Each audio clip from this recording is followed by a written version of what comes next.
Então vamos lá, galera. O negócio é o seguinte. Preparei uma aula hoje aqui para vocês, bem interessante, de um setup para a gente operar no dólar, tá? Teoricamente, o setup também funciona no índice, mas de acordo com meus backtests, ele é melhor no dólar. E eu parti, esse setup, eu chamo de barra 1 tendência. Eu não inventei, tá? Não quero criar mérito para mim aqui, não. Eu não inventei nada, tá? O mérito é todo do Brooks. Eu tirei esse setup, né, o conceito dele, eu tirei da página 441 do livro Tendências. Então, se alguém quiser, eu vou fazer uma leitura rápida aqui do trecho, onde eu tirei essa informação.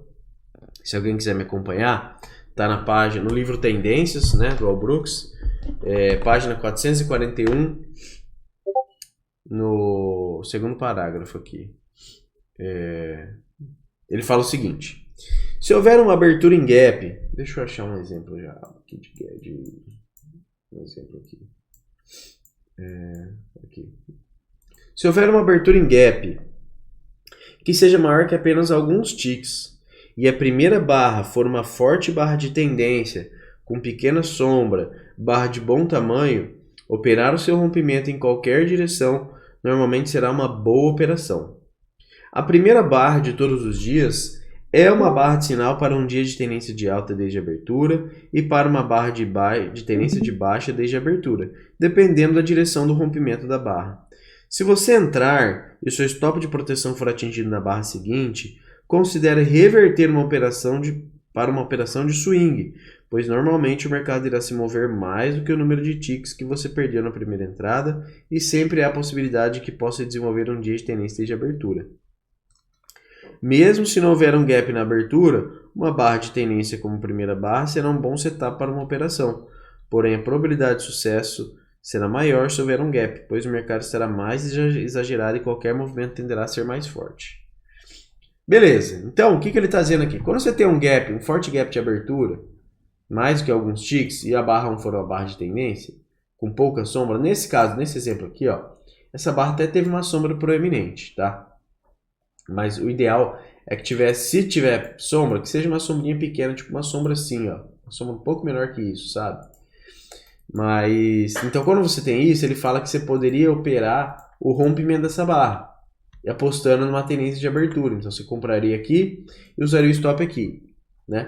E ele diz que caso você seja estopado, caso o mercado venha abaixo da barra 1, você poderia considerar virar a mão, porque normalmente vai te gerar um swing, né, de mais do que o número de ticks que você perdeu nesse stop. Isso é o que ele está falando, tá? Aí, o que eu fiz para criar o setup da forma como eu opero, tá? Então, a base, o conceito eu tirei daqui. Eu criei algumas regras, né? Criei alguns parâmetros, e dentro desses parâmetros, eu fiz um backtest. O que é um backtest? Um backtest é você ver como é que esses parâmetros se comportaram no passado. E se esses parâmetros foram lucrativos no passado, possivelmente, não é uma garantia, mas possivelmente no futuro, ele também vai performar bem, tá? Então, esse backtest eu fiz de outubro de 2023 até os dias de hoje, né? Eu fiz, na verdade, de outubro de 2023 até outubro de 2024, comecei a operar esse setup em outubro de 2024 e desde então estou bem. Se eu pegar só o resultado desse setup, estou bem positivo. E quais são as regras? Então, ou seja, eu fiz o backtest provou positivo, né? Eu fiz a somatória desses gains, desses stops e foi lucrativo em um ano. E aí depois de tudo isso, eu comecei a operar, tá? E aí esse setup, como é que ele funciona? Ele funciona da seguinte forma, da forma como eu fiz o backtest, tá? Da forma como eu parametrizei. Não estou dizendo que é o certo nem que é o errado. Estou dizendo da forma como eu parametrizei, beleza? Então, como é que eu fiz tudo isso? Eu fiz o seguinte. Eu considerei as seguintes regras. Se o mercado no dólar abrir com um gap maior do que 10 ticks, 5 pontos. Por que eu escolhi isso? Porque 5 pontos, na minha opinião, começa a ser um gap um pouco mais expressivo. Menor que isso, é um gap muito pouco expressivo, e aí quando o gap é pouco expressivo, eu prefiro não entrar. Então, primeira regra, vou até escrever aqui, ó. Setup B1 tendência. Então a primeira regra é gap com... Eu vou colocar aqui assim, dólar. Gap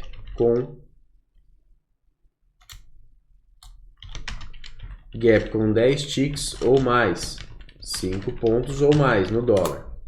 Então a abertura tem que ter um gap, na abertura do mercado tem que ter um gap de 10 ou mais ticks. Segunda regra é que a barra 1 seja uma barra de tendência, mais corpo do que sombra. Nesse exemplo que eu dei aqui, ó, para o meu backtest, essa barra 1 funcionaria. Tá? Por quê? Porque ela teve mais corpo do que sombra, logo é uma barra tendência. É a barra tendência ideal? Não, não é a barra tendência ideal. A barra tendência ideal seria se fosse tipo igual essa 34, igual essa 38, uma barra tendência forte, tá? Com pouca sombra. Não é o ideal, mas simplesmente se atender o critério de ter mais corpo do que sombra, para o meu backtest já foi satisfeitas as condições, tá? E aí, a direção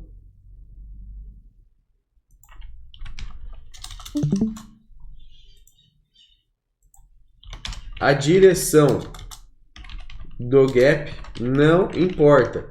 Gabriel, se for um gap de baixa, eu só vou operar na venda? Não. Se for um gap de alta, eu só vou operar na compra? Não, não importa a direção do gap.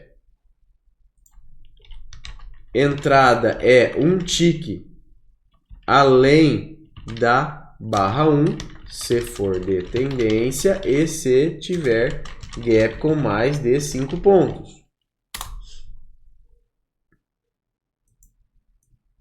Vou colocar assim, ó. Aí a entrada é um tick além da barra 1. Então, assim, porém, se a B1 for tendência de alta, só vou operar na compra acima dela. E se a B1 for de tendência de baixa, só vou operar na venda abaixo dela, tá? E stop loss.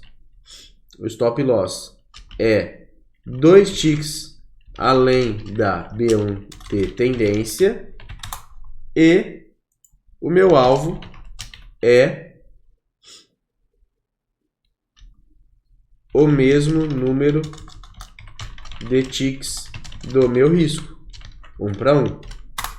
Então, quando eu fiz o backtest, eu busquei os resultados. Se eu buscasse um trade 2 para 1, um trade 3 para 1 e um trade 4 para 1.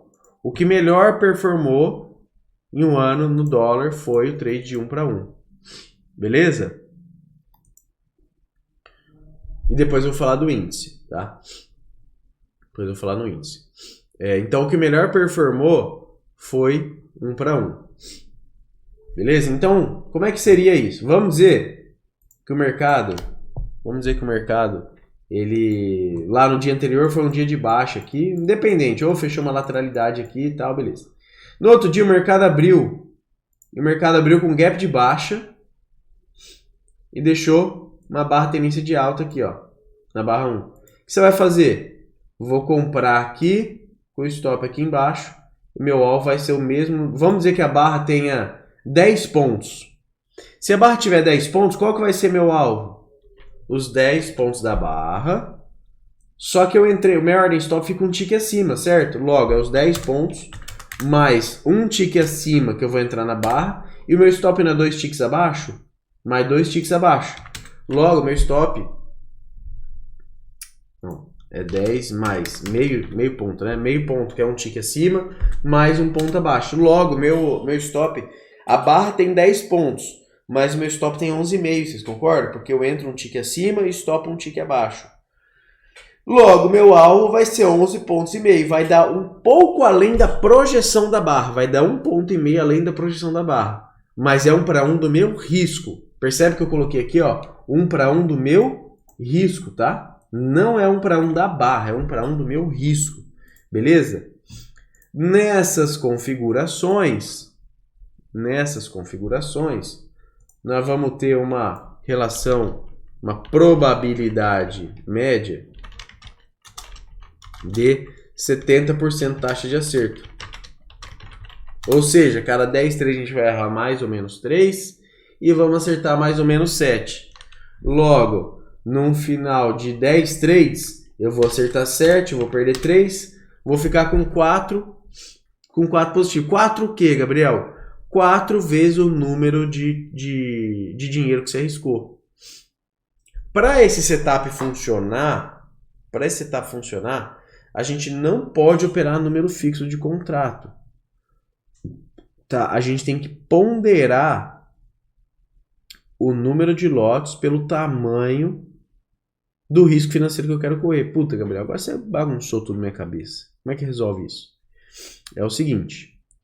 Vamos imaginar que você tem lá sua conta e você falou, cara, eu estou disposto a toda vez que esse setup acontecer, eu vou arriscar R$400 num trade.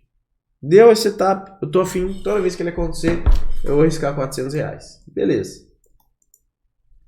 Nesse exemplo que eu dei, a barra tinha, vamos falar que essa barra aqui tinha 8,5 pontos, ó.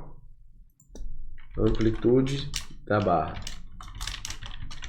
8,5. Tá? Então tinha 8,5, 8,5 pontos essa barra.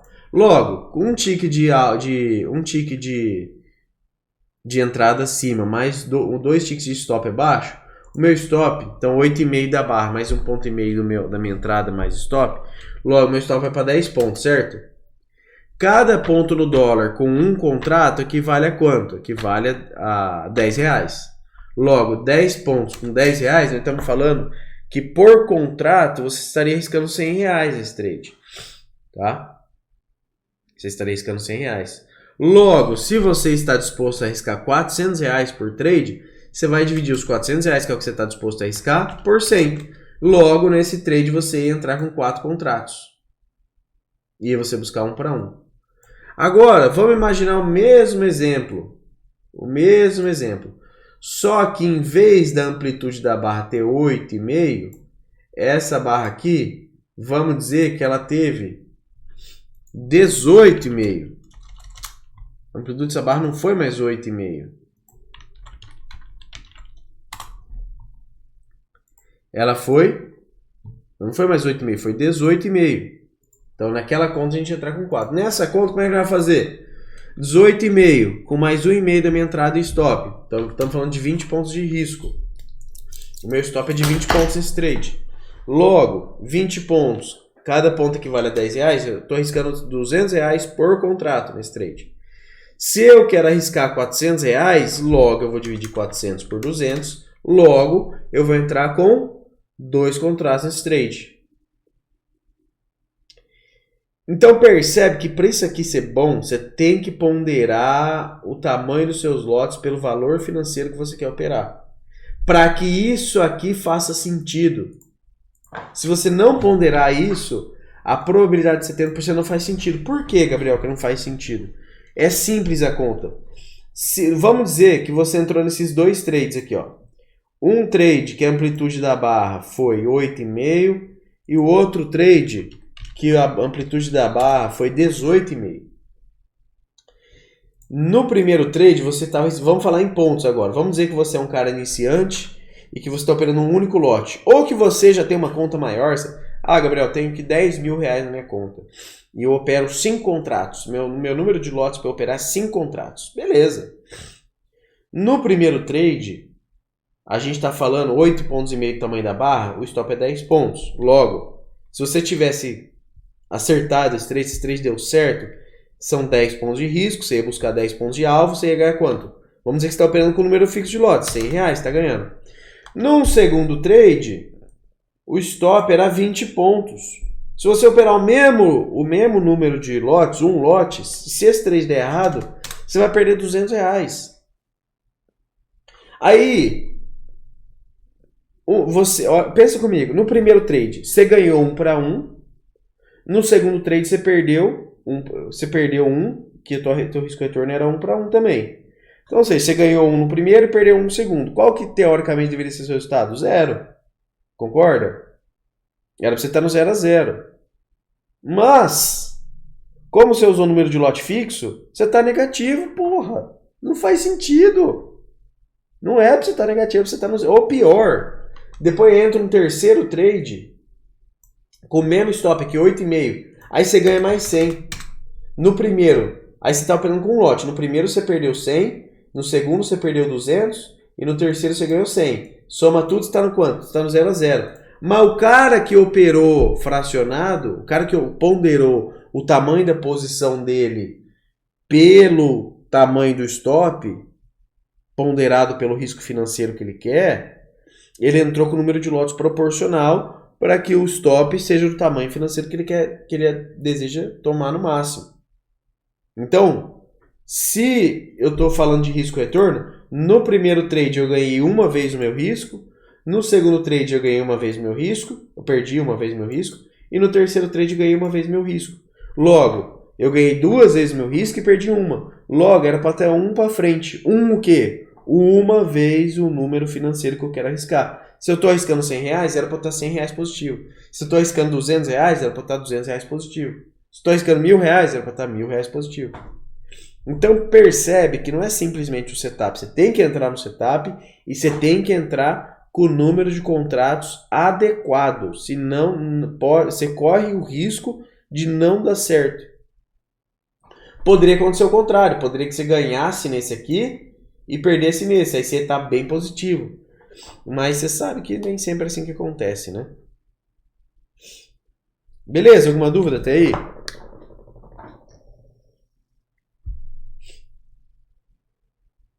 Tranquilo? Deu para entender o conceito do setup? Ou ficou confuso? O conceito do setup e a matemática por trás do setup?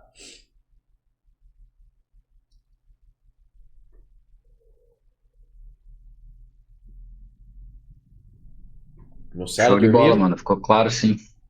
Fechou. Então, tem que ponderar o número de contratos. Tranquilo, você utiliza muito esse? Utilizo? Pô, eu opero pra caramba isso aqui, Cássio. Toda vez que acontece isso no dólar, eu opero. Toda vez. E eu tô, desde outubro de 2024, tô bem positivo nisso aí. Somando só o resultado desse setup. Depois eu posso passar para vocês o resultado. Uma outra coisa que eu não falei, agora ainda dentro da parte técnica do setup, é o seguinte. Vamos dizer que o mercado abriu, né? Fechou ali a barra 1 tendência. Aí vamos dizer que deixou um pavio. Deixa eu apagar isso aqui, peraí.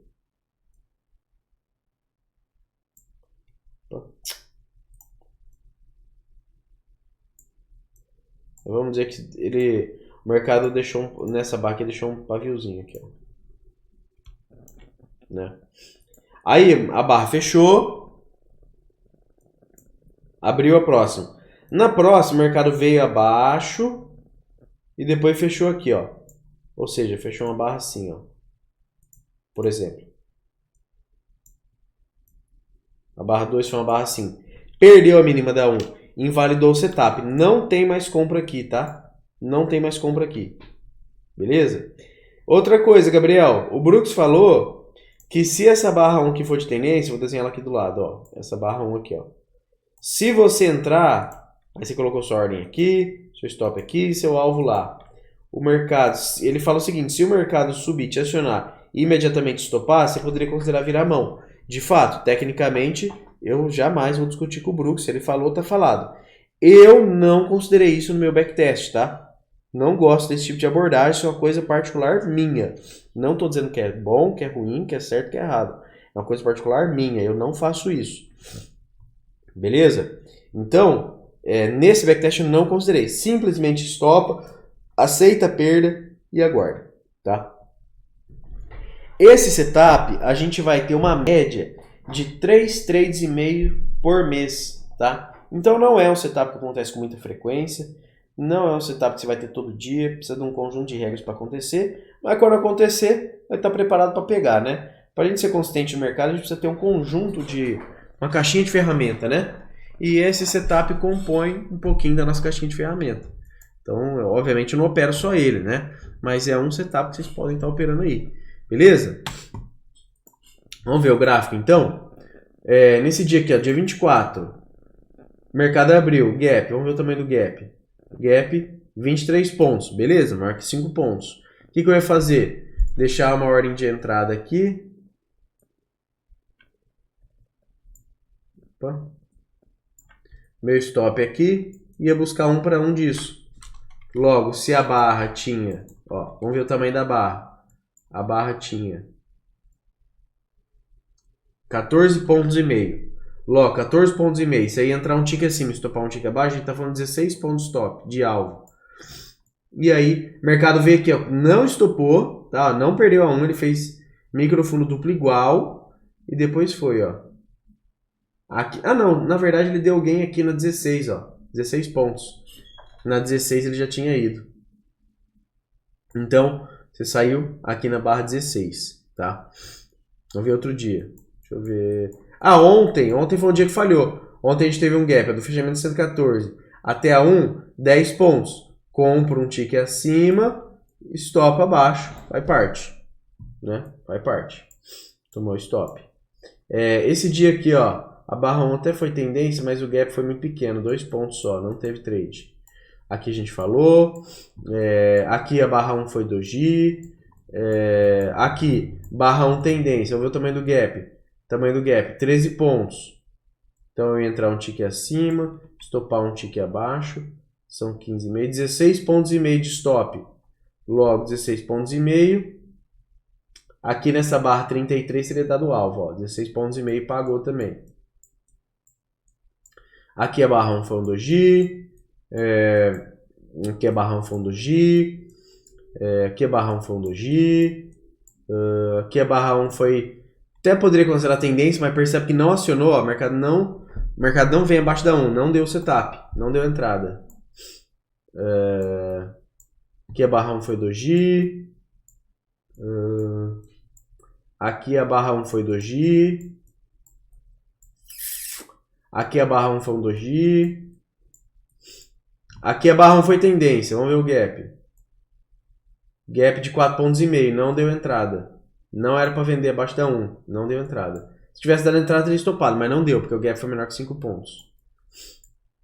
Aqui, barra 1 tendência, vamos ver o gap do fechamento 114 abertura. 11 pontos de gap, beleza. Venda abaixo da 1, deixa eu ver o tamanho do stop. O stop era 13,5 pontos. 13,5, bateu aqui nessa barra 7. Mais um gain. Então percebe, óbvio que a amostragem aqui, para fins de exemplo, a amostragem está pequena. Mas percebe que é um bom setup, né? Ó.